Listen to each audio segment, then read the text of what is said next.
అనగారిన జీవితాల్లో అక్షరధారి పొద్దై పొడిసెను చదువుల జెండగా మారి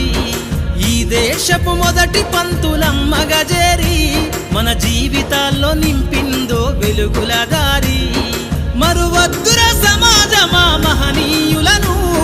మరువద్దుర సమాజమా మహనీయులను పూలే సావిత్రిబాయి త్యాగాలను అనగారిన జీవితాల్లో అక్షరధారి పొద్దై పొడిసెను చదువుల జెండగా మారి ఈ దేశపు మొదటి పంతులమ్మగా చేరి మన జీవితాల్లో నింపిందో వెలుగుల దారి